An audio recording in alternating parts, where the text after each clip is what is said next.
ప్రభు అయిన యేసుక్రీస్తు నామంలో మీ అందరికీ శుభాభివందనాలు తెలియపరుస్తున్నాను. ఇంతవరకు దేవుడు మిమ్ములను మీ కుటుంబాన్ని ఆయన రెక్కల కింద సురక్షితంగా కాపాడి ఆయన సన్నిధిలో ఆరోగ్యం ఇచ్చి ఆయన కృపలో కాపాడుతున్న ఆ దేవునికి ఎంతైనా రుణస్థులమై ఉన్నాం. ఈ రోజున ఎటు చూసిన కలవరాలు, ఎటు చూసిన మరి భయంకరటువంటి వ్యాధులు, కలవరం, కన్నీరు, భయము, బాధలు ఎక్కడ చూసినా, ఏ కుటుంబాల్లో చూసినా ఇవి మనుషులను కలవర పెడుతూ ఉన్నాయి. ఆయా పరిస్థితులను బట్టి, ఆయా వ్యాధులను బట్టి, ఆయా సమస్యలను బట్టి, ఆర్థికపరమైన విధానాలను బట్టి మనుషులు కలవరం చెందుతున్నారు, ఆందోళన చెందుతున్నారు. మేము ఎలా బయటపడాలి, ఈ సమస్య నుంచి మేము ఎలా బయటికి రావాలని వారు కల్లోలు చెందుతూ ఉన్నారు. అయితే ఈరోజు ఒక మాట జీవము కలిగిన దేవుడు చెప్తున్నాడు, మీరు కలవరపడవద్దు, మీరు కలవరపడవద్దు. మీ పక్షముగా యెహోవా చేయబోతున్నటువంటి ఈ రక్షణ కార్యాన్ని మీరు ఓరకన నిల్చుండి చూడండి. మీ పక్షమున ఆయన యుద్ధం చేయబోతున్నాడు అని దేవుని లేఖనం సెలవిస్తుంది. నా పక్షముగా ఎవరు లేరు, నాకెవరు లేరు, మాకు తోడు ఎవరు లేరు అని ఒకవేళ నీవు చింతిస్తూ ఒంటరితనంగా ఫీల్ అవుతూ, ఇదిగో ఈ అనారోగ్యం నుండి బయటపడే మార్గం లేదని ఒకవేళ వేదన చెందుతూ, నాకు నువ్వు తప్ప ఎవరు లేరు అని ఒకవేళ బాధపడుతుంటే, ఈ రోజున నేను ప్రకటిస్తున్న యేసు ప్రభువారు అంటాడు, మీ పక్షముగా నేను యుద్ధం చేయబోతున్నాను, మీ పక్షముగా నేను కార్యం సఫలం చేయబోతున్నాను. మీరు ఓర్కుండి, మీరు నిలిచుండి చూడమని జీవము కలిగిన దేవుడు చెప్తున్నాడు. చూడండి, నిర్గమకాండము 14వ అధ్యాయము 13వ వచనం.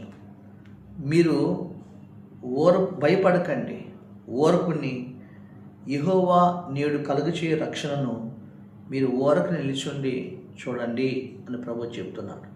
దేవునికి స్తోత్రం. ప్రియరా, ఈ ప్రజలు భయంకరమైన కలవరంతో ఉన్నారు, భయంకరమైన కన్నీటితో ఉన్నారు, భయంకరమైన పరిస్థితుల్లో ఉన్నారు.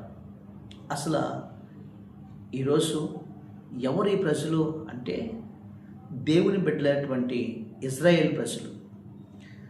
ఆ ఇజ్రాయేల్ ప్రజలను ఐగుప్తులో నుండి దేవుడు విడిపించి బయటికి తీసుకొచ్చాడు. బయటికి తీసుకొచ్చిన తర్వాత దేవుడు అరణ్య మార్గంలో నడిపిస్తూ ఉన్నాడు. ఎర్ర సముద్రం మార్గం వచ్చే వరకు అక్కడ వాడు గుడారాలు వేసుకొని అక్కడ వారు ఉన్నారు. అయితే ఈలోపు వెనకాల ఏ ఫరో అయితే వాళ్ళని పాలించాడో, ఏ ఫరో అయితే వాళ్ళు 430 సంవత్సరాలు భయపెట్టాడో, బాధ పెట్టాడో, అదే ఫరో తన రథాలతో, సైన్యముతో, మరి ఆయుధాలతో ఆ ఫరో ఈ ఇజ్రాయెల్ ప్రజలను చంపటానికి తన సైన్యముతో, రథాలతో ఆయన బయలుదేరి వస్తూ ఉన్నాడు. ఆ విషయం ఈ ప్రజలకు తెలిసింది. ఈ ప్రజలు తెలిసి ఇప్పుడు ఏమైపోయారంటే, ముందు చూస్తే సముద్రం ఉంది, వెనకాల చూస్తే శత్రువులు వస్తున్నారు, ఇటుపక్క చూస్తే పర్వతాలు ఉన్నాయి, ఇక మనం తప్పించుకునే మార్గం అనేది ఎక్కడా లేదు అని వారు కలవరపడుతున్నారు, కల్లోలు పడుతున్నారు. ఏం చేయాలో అర్థం కాని స్థితిలో ఉన్నారు. ఈరోజు నీ స్థితి కూడా అలాగే ఉంది కాదు. ముందు చూస్తే గొయ్యి, వెనక చూస్తే నుయ్యి, ఎటు చూసినటువంటి పరిస్థితులు చుట్టుముట్టిని అన్నట్టుగా ఉన్నావు కాదు. ఈరోజు నేను ప్రకటిస్తున్న దేవుడు తెలుసా, నీ సమస్య వెనకాల దేవుడు మహోన్నతమైన ప్రణాళిక దాగి ఉందని నువ్వు జ్ఞాపకం చేసుకో. అన్ని ద్వారాలు మూసుకుపోయినా నీకు దేవుడు ఒక మార్గాన్ని, ఒక ద్వారాన్ని తెలిసి ఉంచాడు అన్న సంగతి నువ్వు గుర్తుంచుకోవాలి. ఈ ప్రజలు ఇప్పుడు భయపడుతున్నారు. ఎందుకంటే ఫరో మామూలుడు కాదు. ఫరో ప్రపంచ దేశాల్లో ఆ రోజు ఈజిప్ట్ దేశం అది సూపర్ పవర్ దేశం. ఆయన ప్రపంచాన్నిలో సూపర్ పవర్ దేశం. ఫరో రథాలు కూడా అది మామూలు రథాలు కాదు, ఫరో గుర్రాలు, ఐగుప్తు గుర్రాలన్నా ఐగుప్తు రథాలన్నా మహా ఫేమస్. ఆయన 600 రథాలు, శ్రేష్టమైన రథాలతో మరి సైన్యము తీసుకుని అంత మహా ప్రచండమైన కోపంతో వస్తున్నాడు.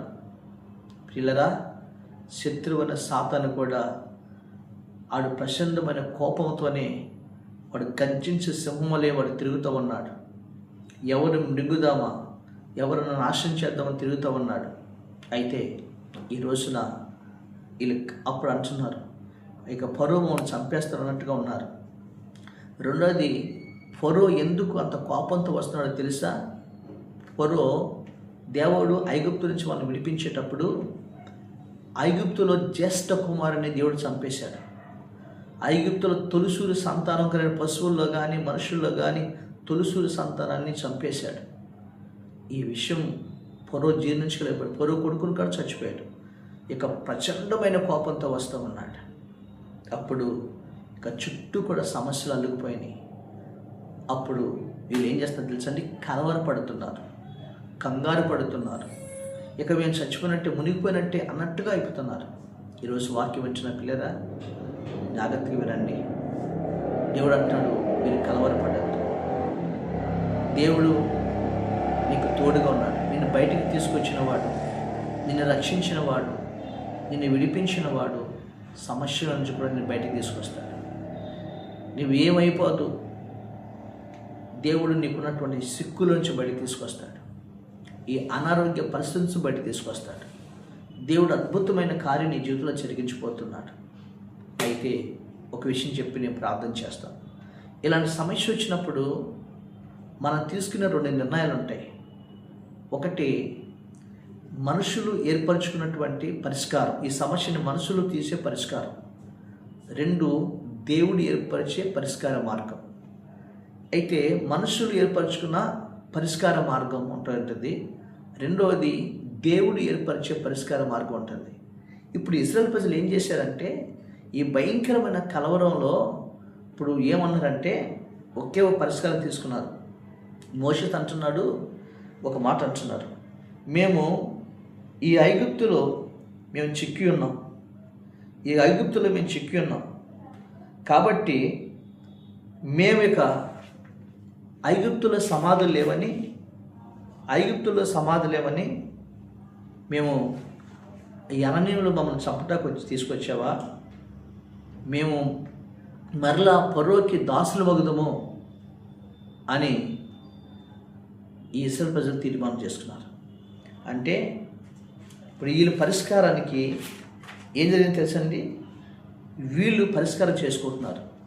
ఏంటంటే, మేము పరుసు వస్తున్నాడు, ఎదిరిగి ఎర్ర సముద్రం ఉంది, ఎర్ర సముద్రంలో పడి చచ్చిపోయేదానికంటే ఈ అరణ్యములు ఎటు వెళ్ళాం, ఆ చేతిలో చచ్చిపోయేదానికంటే వెనక్కి తిరిగి ఫరోకి దండం పెట్టాయా, మమ్మల్ని క్షమించు, మేము పారిపోయి వచ్చాం, తప్పు చేసాం, ఆ మోసే మాటను చెప్పు చేసామయ్యా, క్షమించిన దండం పెట్టేసి మీకు జీవితాంతం దాసులుగా ఉండిపోతాం అని వీళ్ళు సింపుల్ పరిష్కారాన్ని ఎదుర్కొన్నారు, పరిష్కారాన్ని కోరుకుంటున్నారు.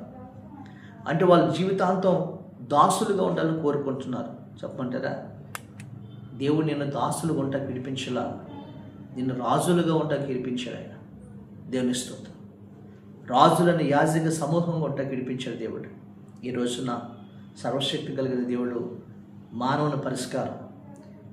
వాళ్ళు అంటున్న మాట ఇదే, మేము దాసులు అయిపోతాం అంటున్నారు. చాలామంది కూడా ఇదే, ఏదైనా సమస్య వచ్చినప్పుడు లోకంలో రాజీ పడిపోతాం, లేదంటే శత్రువుడికి రాజీ పడిపోతాం, ఏ లోకంలో రాజీ పడిపోతాం అని అనుకుంటారు. తెలుసా, కష్టం వచ్చినప్పుడు, నష్టం వచ్చినప్పుడు, ఏ పరిస్థితులను దేవుడి కోసం నిలబడితే దేవుడు నీ పక్షముగా కార్యం చేస్తాడు. అందుకని సింపుల్ మార్గం, ఇక మేము తప్పించుకునలేము, ఆ పోరుకు నమస్కారం చేసి మీకు దాసులుగా ఉంటామయ్యా అంటే మమ్మల్ని వదిలిపెట్టేస్తాడు అని వెనక్కి తిరిగి వెళ్ళిపోవటానికి నిర్ణయించుకున్నారు. దేవుని స్తోత్రం. తెలుసా, మన దేవుడు ఎవరో తెలుసా అండి? ఆయన నడిపించిన వాడు నిన్ను నాశనం చేసే దేవుడు కాదు ఆయన. వాళ్ళు తీర్మానం చేసేసుకున్నారు. అయితే దేవుడు పరిష్కారం ఏంటో తెలుసా? మోషే అంటున్నాడు, మీరెందుకు కలవరపడుతున్నారు? ఓర్కన నిలిచుండి యెహోవా అనుగ్రహించే రక్షణను మీరు చూడండి అన్నాడు. మీ పక్షముగా దేవుడు యుద్ధం చేయబోతున్నాడు అన్నాడు. దేవుని స్తోత్రం. దేవుడు మన పక్షంగా యుద్ధం చేస్తాడు. మీరు ఓరక నిలిచిన చూడండి, ఆయన ఏం చేయబోతున్నాడో మీరు చూడండి. ఆయనే కదా తీసుకొచ్చాడు, ఆయనే కదా నడిపించాడు. ఈరోజు నిన్ను నన్ను కూడా ఆయనే కదా రక్షించుకున్నాడు. ఆయన మన తండ్రి కదా, ఆయన కొరకు మనం బ్రతకాలి, ఆయన కొరకు మనం నిలబడాలి. దేవుని స్తోత్రం. నిలబడినప్పుడు జరిగిన విషయం ఏంటంటే ఇక్కడ ఒక మాట ఉంది, ఓరకనే నిలిచింది చూడండి అంటే అర్థం ఏంటంటే, ఓరకనే నిలిచింది చూడటం అంటే వీళ్ళు ఒక మాట అంటున్నారు, ఓరకనే నిలిచింది చూడటం అంటే దేవుని విషయంలో మౌనంగా కనిపెట్టుకొని ప్రార్థన చేయమని అర్థం. రెండోది, ఓరకనే నిలిచింది చూడటం అంటే మనము దేవుడి మీద ఆధారపడటం. రెండు, ప్రార్థన చేసి ఆయన కోసం కనిపెట్టడం. మన జీవితాల్లో మనం తిరిగి మన ప్రభువు దగ్గరికి రావటం, ఏ స్థితిలో మనం పడిపోయే స్థితిలో ప్రభు దగ్గర రావటం. అలా నీ జీవితంలో ప్రభు దగ్గరికి వస్తే అప్పుడు ఆ దేవుడు చేసే కార్యం కోసం కనిపెట్టు, నువ్వు ఊహించిన కార్యం జరిగిస్తాడు. దేవుని స్తోత్రం. అయితే ఇప్పుడు మోసే చెప్పాడు, కలవరపడకండి. మీరు కలవరపడతారు ఎందుకు? యెహోవా నేడు జరిగించబోతున్న ఈ రక్షణ కార్యాన్ని మీరు చూడాలని చెప్పినప్పుడు వాళ్ళందరూ కూడా దేవుడికి మొరపెట్టడం ప్రారంభించారు. అయ్యా మమ్మల్ని కాపాడయ్యా అని మొరపెట్టడం ప్రారంభించాడు. అప్పుడు దేవుడు అన్నాడు, ఇదిగో మీరు ముందుకు సాగిపోండి అన్నాడు. దేవునికి స్తోత్రం. సాగిపోండి అన్నాడు. ఈ రోజున సమస్యలు ఏ పరిస్థితులైనా దేవుడు వద్ద ముందు సాగిపోయేటప్పుడు ఏం జరిగిందో తెలుసండి, ఎక్కడైతే చిక్కుకున్నారో, ఎక్కడైతే సమస్య వచ్చిందో అక్కడికి శత్రువులు దేవుడు నడిపించాడు. దేవుడి ప్రణాళిక ఇది, శత్రువులు ఆ దగ్గర నడిపించాడు. ఇప్పుడు ఆ సమస్య దగ్గర ప్రభు ఎలా పరిష్కారం చేశాడంటే, వీళ్ళు ఊహించినటువంటి కార్యం ఏంటంటే ఎర్ర సముద్రంలోని రాజమార్గాన్ని దేవుడు వీళ్ళ కోసం ఏర్పాటు చేశాడు. దేవుని స్తోత్రం. అనగా 6 నీళ్ళ మీద నడిపించేశాడు. వీళ్ళు ఎప్పుడు ఊహించరు, అసలు సముద్రంలో మార్గం ఉందా అని ఆశ్చర్యపోయినట్టుగా నడిపించాడు. అంటే దేవుడు నీ సమస్య పరిష్కారాన్ని ఆ సమస్య అక్కడే పెట్టాడు. ఆ సమస్యను పరిష్కారం ముందే సిద్ధపరిచాడు, అందుకే నడిపించాడు. ఈ రోజున ఒకవేళ హాస్పిటల్లో నీ ఉండి అనారోగ్యంతో ఉంటే దేవుడు నిన్ను స్వస్థపరిచి అక్కడే సమస్య పరిష్కరిస్తాడు. అప్పుల్లో సమస్య అక్కడే పరిష్కరిస్తాడు. నీ శత్రువుల సమస్య అక్కడే పరిష్కరిస్తాడు. అలాగే రెండవదిగా దేవుడు ఆ శత్రువులు ఎందుకు రప్పించాడంటే, ప్రచండమైన కోపంతో వస్తున్నారు కదా. ఇజ్రాయెల్ ప్రజలు 430 సంవత్సరాలు ఈ శత్రువు బాధ పెట్టాడు, పొరో బాధ పెట్టాడు. వాళ్ళ ఆస్తిని దోసుకున్నాడు, వాళ్ళ సర్వస్థాన్ని దోసుకున్నాడు. అందుకనే దేవుడు ఆ శత్రువులను ఎర్ర సముద్రంలోకి రానిచ్చి ఎర్ర సముద్రంలో వాళ్ళని ముంచి వేసి చంపేశాడు. దేవుని స్తోత్రం. ఇది దైవ ప్రణాళిక.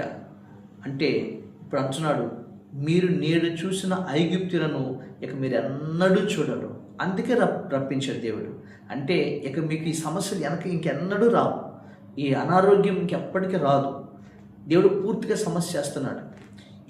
ఈ కష్టం నుంచి దేవుడు ఇంకా మీరు ఎప్పటికీ రానివ్వకుండా చేస్తాను. ఈరోజు నీ పడుతున్న ఇబ్బందులు ఇంకెప్పుడు పడవు నువ్వు. అంటే నీవు ఎంతవరకు ఎదుర్కొన్న సమస్య ఇంకెప్పుడు రాకుండా ఇక నువ్వు శ్రేష్టమైన మార్గంలో నీకోసం దాసి ఉంచిన మేలు పొందుకున్నట్లుగా దేవుడు నీ కోసం రాజమార్గాన్ని ఏర్పాటు చేశాడు. దేవుని స్తోత్రం. శత్రు శేషం లేకుండా ముంచేశాడు, అప్పులు శేషం లేకుండా, అనారోగ్యం లేకుండా. దేవుడు నువ్వేం బాధలు పడుతున్నావు వాటన్నిటిని పరిపూర్ణంగా దేవుడు పరిష్కరించి నీకు శాంతిని, సమాధానాన్ని ఇస్తాడు. దేవుని స్తోత్రం. ఆ తర్వాత మూడవదిగా దేవుడే వాళ్ళకి ఆయన పోషించాడు, దేవుడే వాళ్ళకి ఆహారం, దేవుడే సమస్తం ఇచ్చాడు. ఆ దేవుడు విడిపించి వాగ్దానమైన పాలు తేలను ప్రవహించే దేశంలోకి నడిపించాడు. ఈ రోజుకి వాళ్ళ పిల్లలు అనిపిస్తున్నారు.